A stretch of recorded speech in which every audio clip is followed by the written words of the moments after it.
তাদেরকে দাফন করা হয় না, এদের কবর আযাব হয় কোথায়?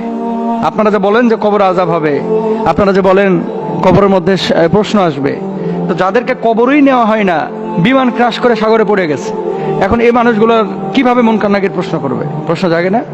জাগে। এটার জবাব কি দেখেন, আসলে কবরের সুখ বা শাস্তির বিষয়টা সম্পূর্ণ অদৃশ্যের বিষয়। জ্ঞান বিজ্ঞান কিংবা যুক্তি দিয়ে আপনি কবরের জগৎকে ফিল করতে পারবেন না, অনুভব করতে পারবেন না। তো কিভাবে অনুভব করবেন? আল্লাযীনা ইউমিনুনা বিল গায়ব। আর ঈমানের পরিচয় কি? যে অদৃশ্যের প্রতি আপনি বিশ্বাস স্থাপন করবেন। আল্লাহর প্রতি যে ঈমান এনেছেন, আল্লাহরে দেখছেন, আপনি দেখেন না, আমিও দেখি নাই, চর্মচক্ষু দিয়ে আমার আল্লাহকে দেখা সম্ভব না, তা আপনি আল্লাহর প্রতি ঈমান এনেছেন না। বাতাস আপনি দেখেছেন, ধরা যায়, ছোঁয়া যায়, বিশ্বাস করেন না যে বাতাস বলে কিছু আছে।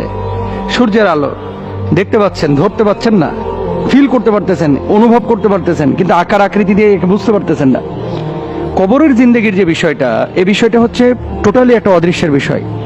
ইসলামী শরিয়ায় মানুষ মারা যাওয়ার পরে যে বিষয়টি বলা হয়েছে যে তার রূহটা আসলে কবরে থাকে না, তার রূহটা দুনিয়াতেও থাকে না। তার রূহটা থাকে কোথায়? তার রূহটা চলে যায় হচ্ছে আলামে বারজাখে, হয় ইল্লিয়িনে যাবে অথবা সিজ্জিনে যাবে, এই দুইটা জায়গার যে কোনো এক জায়গায় যাবে। জাহান্নামী হলে এক পরিবেশে যাবে, জান্নাতি হলে আরেক পরিবেশে যাবে। মানুষের মূলত আযাব বা প্রশ্নের বিষয়টা হচ্ছে তার রুহের সাথে, তার বডির সাথে না।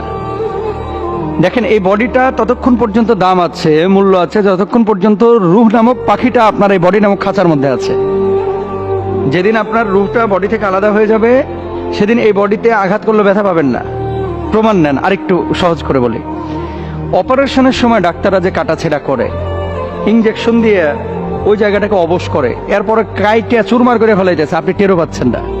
তার মানে রুহের সংযোগটা ওখান থেকে বিচ্ছিন্ন হয়ে গেছে সাময়িকভাবে, এই জন্য আপনি ব্যথা অনুভূত হচ্ছে, মানে আপনার ব্যথা অনুভূত হচ্ছে না। তো আল্লাহ সুবহানাহু ওয়া তাআলা কবরের জিন্দেগির যে সিচুয়েশনটা, পরীক্ষা, প্রশ্ন, মুনকার নাকিরের আশা, কবর আযাব, এটা মূলত অদৃশ্যের বিষয় এবং এটা আলামে বারজাখের বিষয়, যেখানে আপনার রুহটা যায়, সেই রুহের সাথে সম্পৃক্ত একটা বিষয়। তাহলে এখন হিন্দু যদি মারা যায়, সেও তো আল্লাহর কাছে প্রশ্নের সম্মুখীন হবে। খ্রিস্টান যদি মারা যায়, সেও হবে। বিমান ক্র্যাশ করে কেউ যদি সাগরে পড়ে মারা যায়, সেও হবে। তো তার রুহটা কোথায় যায়? আল্লাহর কাছে ফিরে যায়, আল্লাহর কাছে ফিরে যায়। আল্লাহ বলছেন না যে মিনহা খলাকনাকুম ওয়া ফিহা নুঈদুকুম ওয়া মিনহা নুখরিজুকুম তারাতান উখরা। তো আল্লাহর কাছে যখন যাবে, ওই রুহের উপর অত্যাচার হবে, ওই রুহের উপরে জুলুম, আযাব হবে, ওই রুহের উপরে শাস্তি হবে, ওই রুহকে প্রশ্ন করা হবে, ওই রুহের আপনার যে পরিবেশ থাকবে, সিচুয়েশন বা যে মাকান থাকবে, সেখানে তাকে সে প্রশ্নগুলো করা হবে। আর কবরের জিন্দেগিতে আযাবটা কবরের মধ্যে কিভাবে হয়? 70 গজ মাটির নিচে তাকে দাবিয়ে দেওয়া হবে, দুই পাশে মাটির দিয়ে তাকে চাপ দেওয়া হবে। এই সমস্ত বিষয়গুলো কি কাইফিয়তে হবে, এটা আল্লাহ ছাড়া আপনি আমি কেউ জানি না। সুতরাং কোনো মানুষ যদি মনে করে যে কবরের জিন্দেগি এটা মিথ্যা জিন্দেগি, না, মানুষের জীবনের 3টা স্টেপ বা ধাপ আছে। 1 নম্বর হচ্ছে জন্মের আগের, আরেকটা হচ্ছে জন্মের পরের, এই দুনিয়ার জিন্দেগি, আরেকটা হচ্ছে কবরের জিন্দেগি, কবরের পরে আখিরাতের জিন্দেগি। বুঝতে পেরেছেন নিশ্চয়? দুনিয়াতে আসার আগেই বাপমার পেটের মধ্যে, দুনিয়াতে আসার আগেই মায়ের পেটের মধ্যে যখন ছিলেন, আপনার ভিতরে কিন্তু আল্লাহ তাআলা রূহ দিয়েছিলেন।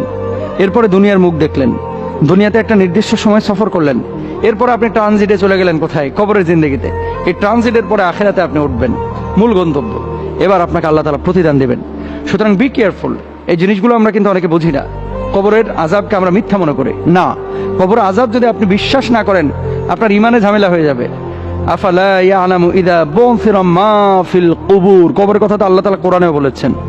আল্লাহ তাআলা আমাদের সবাইকে বোঝার তৌফিক দান করুন, কবরে যাওয়ার সামানা নিয়ে কবরে যাওয়ার তৌফিক দান করুন, আমিন।